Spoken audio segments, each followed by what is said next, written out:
Hi friends, good evening అండి. This is your English Vijay. ఈ వీడియోలో మనము ఒక ఇంట్రెస్టింగ్ విషయాన్ని తెలుసుకుందామండి. మన సొంత పని మీద మనము మార్కెట్లో కానీ బజార్లో కానీ రోడ్ల మీద తిరుగుతూ ఉన్నప్పుడు ఇంగ్లీష్ నేర్చుకునే అవకాశం ఉంటుందండి. ఎలా ఉంటుంది అనే విషయాన్ని నేను మీకు ఈ వీడియోలో తెలియజేస్తాను. మన చుట్టుపక్కల ఉన్నటువంటి పరిసరాలను మీరు జాగ్రత్తగా గమనించారనుకోండి, అప్పుడు మీకు ఇంగ్లీష్ నేర్చుకునే అవకాశం అనేది లభిస్తుందండి. నాకు ఈ అవకాశం లభించింది. ఎలా లభించింది అనే విషయాన్ని నేను మీకు ఇక్కడ తెలియజేస్తాను. ఇక్కడ నేను ఒక బుక్ స్టాల్ యొక్క పేరు రియల్ లైఫ్లో చూశానండి.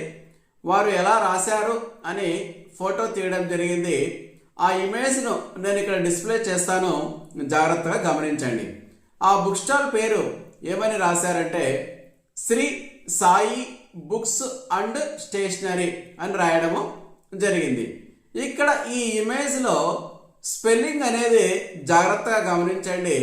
స్టేషనరీ స్పెల్లింగ్ ఏమని రాశారంటే చివర్లో ARY అని రాయడం జరిగిందండి. ఇక్కడ రాసినటువంటి స్పెల్లింగ్ అనేది రాంగ్ అండి. బుక్ స్టాల్లో స్టేషనరీ అనేది లభిస్తుంది. ఇక్కడ బుక్ స్టాల్లో లభించే స్టేషనరీకి ఉన్నటువంటి స్పెల్లింగ్ ARY కాదండి.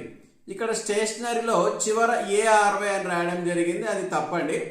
దానికి బదులుగా ERY అని ఉండాలండి. అంటే రైటింగ్ మెటీరియల్ అయినటువంటి పేపర్, పెన్, పెన్సిల్ ఇలాంటి వాటిని స్టేషనరీ ERY అనే స్పెల్లింగ్తో సూచిస్తారు. ఇక్కడ ఈ బుక్ స్టాల్ పేరు రాసేటప్పుడు స్టేషనరీ స్పెల్లింగ్ రాంగ్గా రాయడము జరిగింది. ఇక్కడ స్పెల్లింగ్ ARY అని రాయడం జరిగిందండి చివర్లో. ఈ చివర్లో ఈ విధంగా స్టేషనరీలో ARY అని రాస్తే దాని అర్థం వేరే అండి. ఎప్పుడైతే స్టేషనరీ స్పెల్లింగ్లో చివర్లో ARY అని ఉంటుందో అప్పుడు దాని అర్థం ఏంటంటే ఆగి ఉన్నా అని అర్థం అండి.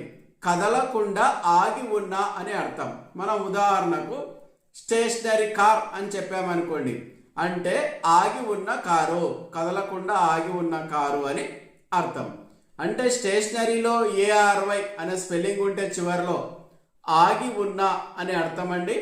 అదే స్టేషనరీ స్పెల్లింగ్లో చివర్లో ERY ఉంటే అర్థము రైటింగ్ మెటీరియల్, అంటే ఏది పేపర్, పెన్, పెన్సిల్ ఇలాంటి వాటిని స్టేషనరీ ERYతో సూచిస్తారు. Thank you friends.